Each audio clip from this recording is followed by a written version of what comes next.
ꯃꯣꯅ ꯁꯥꯔꯤꯕ ꯄꯪꯆꯥꯎꯁꯨ ꯆꯥꯎꯗꯕ ꯄꯪꯄꯤꯛꯁꯨ ꯄꯤꯛꯇꯕ ꯃꯇꯣꯟ ꯑꯅꯤꯈꯛꯀꯤ ꯌꯨꯝꯅꯤ꯫ ꯌꯨꯝꯒꯤ ꯄꯥꯛ ꯆꯥꯎꯕꯒ ꯆꯥꯟꯅꯅ ꯃꯔꯥꯛ ꯃꯌꯨꯡ ꯅꯥꯏꯕ ꯁꯨꯃꯥꯡ ꯑꯃ ꯃꯥꯡꯒꯣꯜ ꯑꯃ ꯅꯤꯡꯊꯤꯅ ꯈꯥꯛꯇꯨꯅ ꯊꯝꯃꯤ꯫ ꯌꯨꯝ ꯑꯗꯨꯗꯤ ꯁꯂꯥꯏꯉꯥꯟꯕꯒꯤ ꯌꯨꯝꯅꯤ꯫ ꯁꯂꯥꯏꯉꯥꯟꯕꯁꯤ ꯆꯤꯡꯂꯥꯏ ꯑꯃꯗꯤ ꯂꯩꯁꯅꯥꯒꯤ ꯃꯊꯟꯇ ꯌꯥꯎꯖꯕ ꯃꯆꯥꯅꯤ꯫ ꯌꯨꯝꯗꯨꯒꯤꯗꯤ ꯃꯥꯅ ꯑꯍꯜꯁꯨꯅꯤ ꯑꯉꯥꯡꯁꯨꯅꯤ, ꯃꯔꯝꯗꯤ ꯌꯨꯝ ꯑꯗꯨꯗ ꯃꯇꯣꯝꯇꯅꯤ ꯂꯩꯔꯤꯕ꯫ ꯄꯤꯛꯂꯤꯉꯩꯗꯒꯤ ꯍꯧꯅ ꯃꯃꯥ ꯃꯄꯥꯒꯤ ꯃꯤꯅꯨꯡꯁꯤ ꯐꯪꯂꯛꯇꯕ ꯃꯆꯥ ꯑꯃꯅꯤ꯫ ꯃꯔꯝꯗꯤ ꯃꯃꯥ ꯑꯃꯗꯤ ꯃꯄꯥꯅ ꯃꯥꯕꯨ ꯆꯦꯛꯁꯤꯟꯅ ꯁꯦꯟꯅꯗꯨꯅ ꯑꯁꯣꯏ ꯑꯁꯣꯏꯗ ꯌꯦꯡꯁꯤꯟꯗꯨꯅ ꯌꯣꯛꯂꯛꯈꯤꯗꯦ꯫ ꯑꯌꯥꯝꯕ ꯃꯇꯝꯗ ꯃꯆꯥ ꯑꯄꯤꯛꯄꯕꯨ ꯃꯅꯦ ꯃꯟꯗꯣꯜꯗ ꯁꯤꯟꯅꯔꯝꯃꯒ ꯊꯕꯛꯅ ꯌꯥꯗꯗꯨꯅ ꯃꯄꯥꯟ ꯂꯝꯗ ꯂꯥꯞꯅ ꯂꯩꯈꯤꯕ ꯉꯥꯛꯇꯅꯤ꯫ ꯃꯔꯝ ꯑꯁꯤꯅ ꯑꯣꯏꯕ ꯇꯥꯏ ꯁꯂꯥꯏꯉꯥꯟꯕ ꯃꯃꯥ ꯃꯄꯥꯗꯁꯨ ꯃꯤꯅꯨꯡꯁꯤ ꯀꯌꯥ ꯎꯠꯊꯣꯛꯄ ꯉꯝꯗꯦ꯫ ꯃꯃꯥ ꯃꯆꯥ ꯑꯃꯗꯤ ꯃꯄꯥ ꯃꯆꯥ ꯑꯣꯏꯕꯒꯤ ꯅꯨꯡꯁꯤ ꯃꯔꯤ ꯍꯥꯏꯕꯗꯨꯅ ꯆꯦꯠꯅ ꯄꯨꯟꯁꯤꯟꯕ ꯉꯝꯗꯕꯒꯨꯝ ꯇꯧꯏ꯫ ꯄꯤꯛꯂꯤꯉꯩꯗꯗꯤ ꯁꯂꯥꯏꯉꯥꯟꯕ ꯃꯃꯥ ꯃꯄꯥꯕꯨ ꯎꯅꯤꯡꯕꯅ ꯀꯞꯄꯅꯤ, ꯅꯤꯡꯉꯥꯏ ꯀꯌꯥ ꯇꯧꯖꯕꯅꯤ꯫ ꯑꯗꯨꯕꯨ ꯃꯃꯥ ꯃꯄꯥꯒꯤ ꯃꯇꯝꯕꯥꯛꯇ ꯀꯤꯖꯕ ꯑꯁꯨꯝ ꯐꯪꯂꯛꯇ꯭ꯔꯕꯗ ꯃꯍꯥꯛ ꯄꯦꯟꯊꯣꯛꯈꯤꯕꯅꯤ꯫ ꯆꯥꯎꯔꯛꯂꯕ ꯃꯇꯝ ꯑꯁꯤꯗꯗꯤ ꯃꯍꯥꯛ ꯃꯃꯥ ꯃꯄꯥꯕꯨ ꯅꯣꯡꯃꯇ ꯍꯪꯂꯛꯈꯤꯗ꯭ꯔꯤ꯫ ꯃꯗꯨꯃꯛꯅ ꯃꯃꯥ ꯃꯄꯥꯕꯨ ꯅꯨꯡꯁꯤꯕ ꯃꯁꯛ ꯈꯪꯗ꯭ꯔꯕ ꯃꯆꯥ ꯑꯃꯗꯤ ꯅꯠꯇꯦ꯫ ꯆꯨꯝꯅ ꯇꯋꯥꯔꯧꯖꯕꯅꯤ, ꯍꯪꯒꯣꯏꯖꯕꯅꯤ꯫ ꯂꯩꯁꯅꯥ ꯑꯃꯗꯤ ꯆꯤꯡꯂꯥꯏꯅ ꯃꯆꯥꯗ ꯀꯣꯜ ꯑꯃꯨꯛ ꯇꯧꯔꯛꯄ ꯃꯇꯝꯗ ꯈꯛꯇꯅꯤ ꯁꯂꯥꯏꯅ ꯈꯔ ꯋꯥꯔꯤ ꯁꯥꯕ꯫ ꯃꯁꯤꯅ ꯏꯁꯝ ꯁꯝꯅ ꯂꯣꯏꯔꯦ ꯃꯥꯒꯤ ꯏꯃꯨꯡ ꯑꯃꯗꯤ ꯄꯨꯟꯁꯤꯒꯤ ꯋꯥꯔꯤ꯫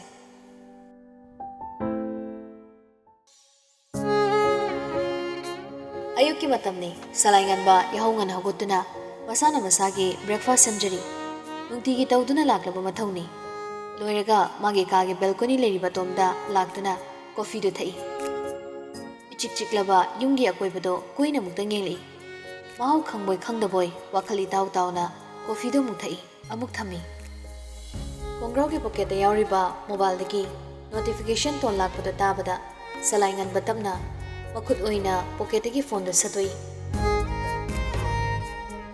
ꯍꯥꯡꯗꯨꯅ ꯌꯦꯡꯂꯨꯕ ꯃꯇꯝꯗ ꯀꯣꯀꯣꯒꯤ ꯒꯨꯗ ꯃꯣꯔꯅꯤꯡ ꯃꯦꯁꯦꯖ ꯑꯣꯏꯔꯝꯃꯤ꯫ ꯔꯤꯑꯦꯛꯁꯟ ꯑꯃꯠꯇ ꯎꯠꯇꯅ ꯆꯦꯠꯇ ꯐꯥꯎꯕ ꯆꯪꯉꯝꯗꯅ ꯅꯣꯇꯤꯐꯤꯀꯦꯁꯟ ꯕꯥꯔꯗꯒꯤ ꯃꯦꯁꯦꯖꯇꯨ ꯄꯥꯕꯗꯪ ꯄꯥꯔꯒ ꯔꯤꯄ꯭ꯂꯥꯏꯗꯤ ꯄꯤꯗꯅ ꯐꯣꯟꯗꯣ ꯂꯣꯛ ꯇꯧꯔꯒ ꯄꯣꯀꯦꯠꯇ ꯑꯃꯨꯛ ꯍꯥꯞꯆꯤꯟꯈ꯭ꯔꯦ꯫ ꯊꯥꯡꯇꯈꯤꯕ ꯀꯣꯐꯤ ꯀꯞꯇꯣ ꯑꯃꯨꯛ ꯊꯥꯡꯒꯠꯇꯨꯅ ꯊꯛꯏ꯫ ꯇꯨꯃꯤꯟꯅ ꯑꯃꯨꯛ ꯂꯦꯞꯇꯨꯅ ꯂꯩ꯫ ꯃꯃꯤꯠꯅ ꯑꯌꯦꯡꯕ ꯑꯃꯗ ꯌꯦꯡꯂꯒ ꯃꯄꯥꯟ ꯊꯣꯡꯗ ꯅꯨꯡꯉꯥꯏꯕ ꯋꯥꯗꯕ ꯁꯥꯗꯨꯅ ꯄꯪꯂꯥꯡ ꯂꯥꯡ ꯄꯪꯀꯣꯏ ꯀꯣꯏ ꯂꯩꯕꯅꯤ꯫ ꯑꯗꯨꯕꯨ ꯅꯨꯡꯗ ꯐꯨꯝꯗꯨꯅ ꯆꯠꯊꯣꯛꯄ ꯉꯝꯗꯅ ꯑꯣꯡꯈꯠꯂꯒ ꯂꯩꯔꯤꯕ ꯃꯌꯨꯝ ꯑꯁꯤꯗꯤ ꯀꯅꯥ ꯑꯃꯠꯇꯅ ꯈꯪꯂꯨꯕ ꯉꯝꯗꯦ, ꯎꯊꯣꯛꯄꯁꯨ ꯂꯩꯇꯦ꯫ ꯃꯊꯟꯇꯒꯤ ꯑꯗꯨꯝ ꯑꯣꯏꯖꯕꯅꯤ꯫ ꯑꯁꯨꯝꯅ ꯂꯩꯔꯤꯉꯩ ꯇꯥꯟꯖꯥ ꯑꯁꯤꯗ ꯑꯃꯨꯛ ꯃꯥꯒꯤ ꯐꯣꯟꯗ ꯔꯤꯡ ꯈꯤꯡꯂꯛꯄꯗꯨ ꯇꯥꯕꯗ ꯁꯂꯥꯏꯉꯥꯟꯕ ꯀꯣꯐꯤ ꯀꯞꯇꯣ ꯃꯐꯝ ꯆꯥꯅ ꯊꯝꯈ꯭ꯔꯒ ꯐꯣꯟꯗꯨ ꯑꯣꯛꯏ꯫ ꯔꯤꯁꯤꯞ ꯇꯧꯏ ꯍꯥꯏꯕꯇꯅꯤ, ꯋꯥ ꯉꯥꯡꯗꯦ, ꯇꯨꯃꯤꯟꯅ ꯂꯩ ꯅꯥꯀꯣꯡꯗ ꯐꯣꯟꯗꯨ ꯊꯝꯂꯒ꯫ ꯑꯁꯣꯝꯗꯒꯤ ꯉꯥꯡꯂꯛꯂꯤꯕꯗꯣ ꯅꯨꯄꯤ ꯈꯣꯟꯖꯦꯜꯅꯤ, ꯑꯇꯩ ꯀꯅꯥ ꯅꯠꯇꯦ, ꯃꯍꯥꯛꯀꯤ ꯍꯦꯛ ꯄꯣꯛꯆꯕꯤ ꯃꯃꯥꯏꯕꯦꯝꯃ ꯂꯩꯁꯅꯥꯅꯤ꯫ ꯑꯩꯅ ꯆꯠꯂꯣ ꯍꯥꯏꯕꯗꯣ ꯆꯠꯂꯕ꯭ꯔꯥ? ꯉꯁꯤ ꯆꯠꯂꯒꯦ꯫ ꯉꯁꯤ ꯍꯌꯦꯡ ꯇꯧꯅꯨ, ꯁꯣꯏꯕ ꯌꯥꯗꯕ ꯊꯕꯛꯅꯤ꯫ ꯉꯔꯥꯡꯅ ꯀꯣꯛ ꯆꯠꯄ ꯌꯥꯗ꯭ꯔꯣ? ꯀꯩꯗꯧꯔꯒ ꯂꯩꯒꯦ ꯅꯪꯕꯣ? ꯅꯍꯥꯟ ꯃꯈꯩ ꯑꯦꯛꯖꯥꯝ ꯂꯩꯕꯩꯅꯤ, ꯉꯁꯤ ꯁꯣꯏꯗꯅ ꯆꯠꯂꯒꯦ꯫ ꯁꯦꯜ ꯇꯥꯅꯕ ꯅꯪ ꯄꯥꯕꯨꯡꯒꯩꯒꯅ ꯍꯣꯠꯅꯔꯤꯕ ꯕꯤꯖꯤꯅꯦꯁ ꯑꯁꯤꯗ ꯃꯥꯏ ꯑꯣꯟꯁꯤꯟꯒꯦꯗꯤ ꯈꯟꯗꯦ꯫ ꯑꯣꯏꯔꯣꯏ ꯄꯥꯔꯣꯏꯗꯕꯗ ꯂꯥꯏꯔꯤꯛꯇ ꯄꯪꯇꯝ ꯇꯝꯃꯒ ꯌꯥꯔꯗ꯭ꯔꯣ? ꯅꯪ ꯑꯉꯥꯡ ꯅꯠꯇ꯭ꯔꯕꯅꯤ꯫ ꯁꯂꯥꯏꯉꯥꯟꯕ ꯇꯨꯃꯤꯟ ꯂꯩ, ꯈꯨꯝꯗꯦ꯫ ꯂꯩꯁꯅꯥꯅ ꯋꯥ ꯁꯝꯖꯤꯜꯂꯛꯏ꯫ ꯐꯔꯦ, ꯊꯕꯛꯇꯨ ꯂꯣꯏꯔꯒ ꯍꯥꯏꯔꯛꯑꯣ, ꯏꯃꯥ ꯊꯝꯃꯒꯦ꯫ ꯃꯊꯟꯇ ꯍꯨꯟꯗꯣꯛꯇꯨꯅ ꯌꯨꯝꯁꯤꯗ ꯊꯝꯕꯤꯔꯤꯕ ꯃꯆꯥꯁꯤꯒꯤ ꯆꯥꯕ ꯆꯥꯗꯕ, ꯀꯔꯤ ꯑꯋꯥꯠ ꯑꯄꯥ ꯑꯅꯥ ꯑꯌꯦꯛꯀꯤ ꯋꯥꯐꯝꯗꯤ ꯃꯆꯦꯠ ꯑꯃꯠꯇꯁꯨ ꯍꯪꯕꯤꯗ꯫ ꯁꯦꯜ ꯇꯥꯟꯕꯅ ꯃꯔꯨꯅꯤ, ꯊꯕꯛꯅ ꯄꯨꯟꯁꯤꯅꯤ ꯈꯟꯗꯨꯅ ꯃꯆꯥꯁꯤꯗ ꯊꯧꯗꯥꯁꯤꯔꯝꯃꯒ ꯂꯩꯁꯅꯥ ꯐꯣꯟꯗꯨ ꯀꯛꯈ꯭ꯔꯦ꯫ ꯑꯁꯤꯒꯨꯝꯕ ꯊꯧꯗꯣꯛ ꯉꯁꯤꯅ ꯑꯍꯥꯟꯕꯁꯨ ꯅꯠꯇꯦ, ꯑꯔꯣꯏꯕꯁꯨ ꯅꯠꯇꯦ꯫ ꯁꯂꯥꯏꯉꯥꯟꯕ ꯁꯨꯛꯊꯔꯕ ꯃꯥꯏꯊꯣꯡ ꯑꯗꯣ ꯅꯣꯟꯈꯠꯇꯨꯅ ꯇꯨꯃꯤꯟꯅ ꯂꯦꯞꯂꯤ꯫ ꯀꯞꯅꯤꯡꯕꯁꯨ, ꯁꯥꯎꯅꯤꯡꯕꯁꯨ, ꯅꯨꯡꯉꯥꯏꯇꯕꯁꯨ ꯏꯍꯨꯜ ꯑꯃꯠꯇꯁꯨ ꯐꯥꯎꯗꯕꯒꯨꯝ ꯇꯧꯔꯤ꯫ ꯑꯗꯨꯕꯨ ꯁꯂꯥꯏꯉꯥꯟꯕ ꯃꯃꯥ ꯃꯄꯥꯒꯤ ꯌꯥꯊꯪ ꯍꯤꯛꯇꯣꯛꯄꯗꯤ ꯉꯝꯗꯦ꯫ ꯃꯗꯨꯅ ꯃꯍꯥꯛ ꯂꯩꯁꯅꯥꯅ ꯁꯤꯟꯅꯔꯛꯄ ꯊꯕꯛ ꯑꯗꯣ ꯆꯠꯅꯕꯒꯤꯗꯃꯛ ꯑꯌꯨꯛꯇꯨ ꯂꯣꯏꯁꯤꯜꯂꯗꯨꯅ ꯋꯥꯡꯊꯣꯏꯒꯤꯗ ꯌꯧꯁꯤꯜꯂꯛꯂꯤ꯫ ꯀꯧ ꯂꯥꯛꯄ ꯇꯧꯗꯦ, ꯄ꯭ꯔꯞ ꯊꯣꯡꯒꯥꯟꯗꯣ ꯂꯥꯟꯁꯤꯜꯂꯛꯇꯨꯅ ꯆꯪꯂꯛꯂꯤ꯫ ꯃꯥꯡꯒꯣꯜ ꯁꯤꯔꯤ ꯇꯥꯐꯝꯗ ꯂꯩꯔꯤꯕ ꯐꯝꯐꯝ ꯑꯗꯨꯗ ꯉꯦꯛ ꯐꯝꯊꯩ꯫ ꯉꯥꯏꯍꯥꯛ ꯑꯁꯨꯝ ꯐꯝꯅ ꯈꯨꯗꯥꯡ ꯒꯥꯔꯤꯗꯨꯁꯨ ꯌꯦꯡꯂꯤ, ꯍꯥꯏꯐꯦꯠ ꯊꯥꯡꯒꯠꯇꯨꯅ꯫ Wangthoi amadi magi apokpigi masak udringaida makhoi anigi khonjel han targle. Khonjel ki maikay adomda salai su yenglei. Imungdagi mangolda tholagliba Wangthoina salai buhe urubadagi mamada onsinduna hai. Ai thingi habi imanambo salai ngaiduna leiri. Hoine manamdu matangdi imanam khigedana. Se namose thi ingyargo.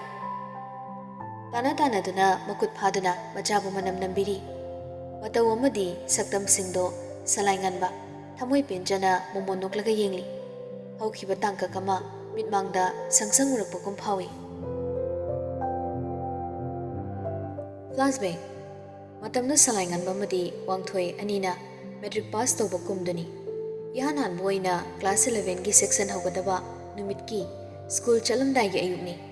Salai nganba ahan boina Wangthoi gi yumda lakpa numini. Thongal-dagi hangoirap tawna tabli tungmang kuyeng yengduna salai nganba sumang tamna changlei. Ahan boibaga yumsu chapchana khangda boibaga salai nganba tafung khangdi. Tufak tufai ichan channa lebriba school uniform setba masam sinana hatpa nangandana school bag poba angang ama lebribado thongnawdagi Wangthoi gi mamana uraduna prap mapanda tholaktuna hanglari. Kanano ibungo nangdia salai ingna tapna haire. Ima yumsibu Wangthoi inguda moigi yumla. Heima khoi thoi gi marup oire.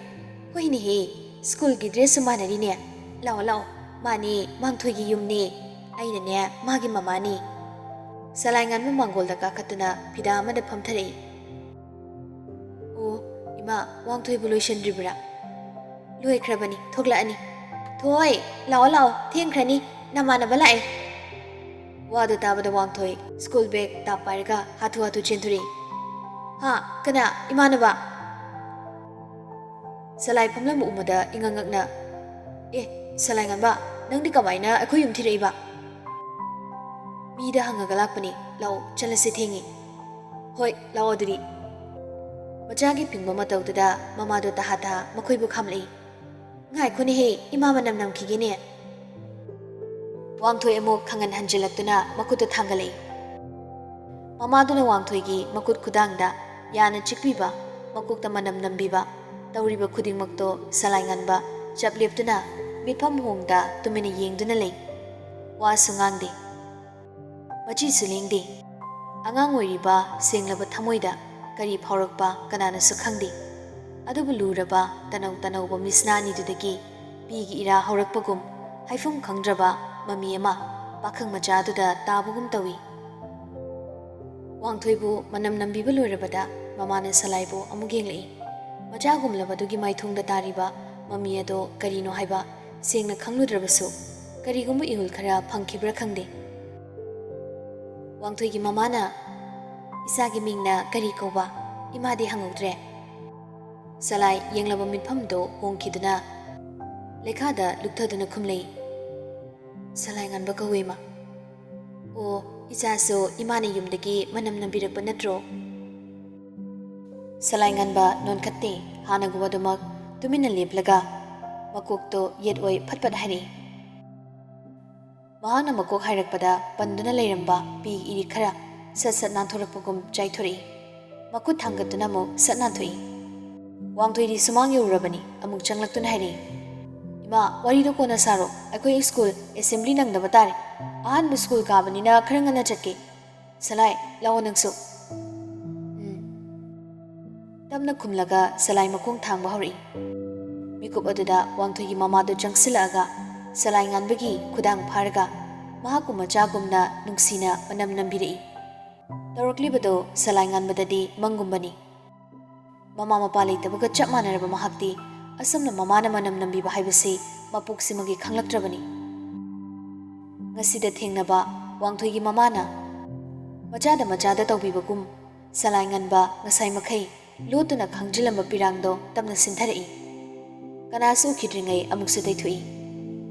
Manam namba loirabada Wangthoi mamana chaluro. Salai nganba maithong makalamna kaptaba saduna noglaga khumlei. Hoima Machanina harau harau mukut samnaduna chatkibado Wangthoi mamana leptuna yenghori. Flashback in matam amagi mikup ado ngasi amo nahungnana ningsinglakpani salaina. Wangthoi suloreduna hairi. Laodana nangso aruba thabakni di hai phamdana le. Salai nganba nokfe tawna hawgalaktuna makut thangalei mamagi mangda.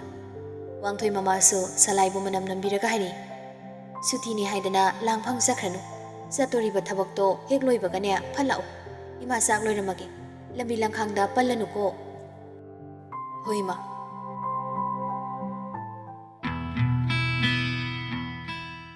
Marup ani da thoklei. Asum lakpana yum amagi thongalda gari du khami. Ani du kumtharaktuna chawraba gate ki post da theliba name plate tu da biding tari. Sri Ketrimayum Thangal, accountant, retired. Wai singdo khunjal thokna Wangthoi na paraga salai da unsin dun hanglei. Yum simak chumaba. Salai su akoi badu yenglaga chumba mali. Are changasi sildi chep oina yauri se.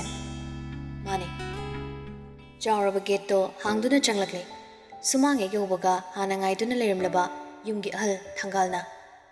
Makoibu masakangladuna koksilei. Changoibu phamu sofa sida. Imungda mo onsin hairi. Hai, ibema, coffee ani da semlo. Thangal pakhang ani du hanglei. Chinglai gi masano pa hairi basi karambano. Salai na khumlei. Ai ni do. Wangthoi romda mangak induna amuk hanglei. Mana kanano. Ai gi marupni. Asi hek haibaga Wangthoi su thagolon utpo oina mangak tu numai. Tanjadu da salai hoigi lenga oibi leisabi ma tholaktuna makhoi ani da coffee lunch lei. Thangalna leisabi dubu masak taglei. Ai gi isu nupini mathantani mamingna luching kawi. Nakhoiga chahi lenga oiga nining. Asi hairakpada ani dusu luching bu yenglei. Luching su makhoi ni da phalap phalap yenglamlaga nokfetamak tawramlaga changkhre. Coffee do sip amamam chinglaba matung salai nganba magi crossback tagi check manana chingba atopa che chang khara puthoraktuna transparent glass ki table du da thamlaga thangal gi mang tamna insilai. Thangal su mangakti ireng lengdana mamituna che chang adugi matung ina tuna yenglei. Ido imaga pabungana sinarakpani sida lei amtang yengbiu. Thangal su lakhotuna ngahak yenglaga hari. Amount ti kayano 50 crore.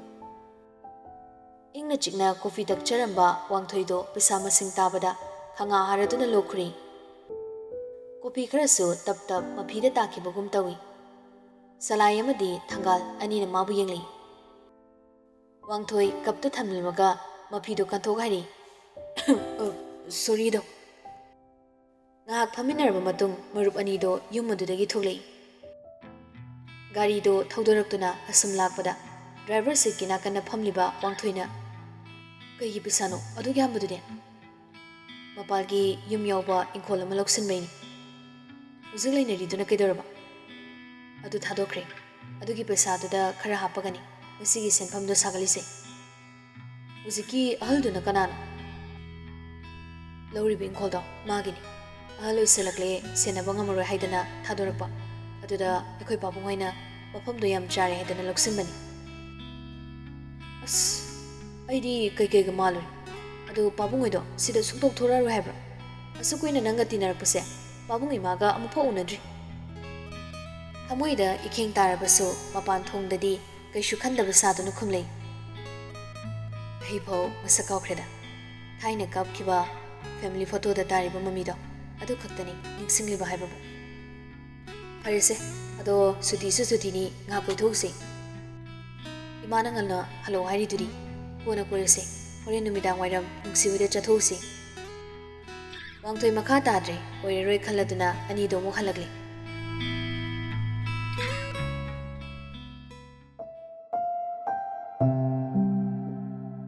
achiko mafam amambaka sengpataba laiki mayek singado langlaba mamit anina pukning chakna kupna pari khagemba kadugi thong hangdorakpa makol tahaudrabisu roomdugi light on torakpada mamit mana khangsing singi tunghana yengthorakpada mapai bungo samchai leptuna lermi Khagemba mamai leithokraduna ingna tapna hanglei. Kedore baba. Thong naw hangdoklaga mai ningthina thalaga leiba yadro. Table le machadumaga musi musi. Kau bolang busutade nangbu kedorino. Larik amasum parambani. Khagemba mangda leriba laiktuda mai onsinkre.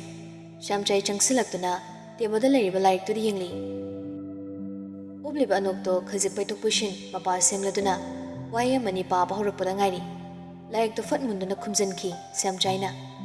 Khagemba mapagi matautuda ingangangladuna. Kedore baba. Asigumba larikse pagano haina ipana kyara kana haikre Khagemba. Asigi topic ta ai interest lay haiba babana khangiduni. Aina hine zaba topic ti mamutana khangi. Khanglaga nang kari thabak tawge haibano. Kari da kana dorige asina. Aina lawriba subject siga mari leinaba topic ni. Yarabadi research faw loithoke khalibani topic sida. Khagemba ipa wa haigi nang asigumba sida interest laygam. Babana yamluna loksalisi karigino. Topic sigi matangda babana khangba lebra. Leiragadi khara takbiyu. Lairik singak pabanasu bab taba ngamde. Khagembagi hanba leitana mangonda dum onsilaktuna hairiba waduda.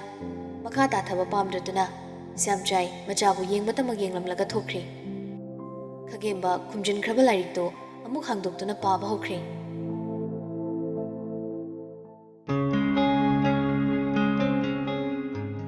Numidangdo chak toklaba matung nungsi magi roomda changlaktuna chairaba pochei sing ado amamam toina lushilami.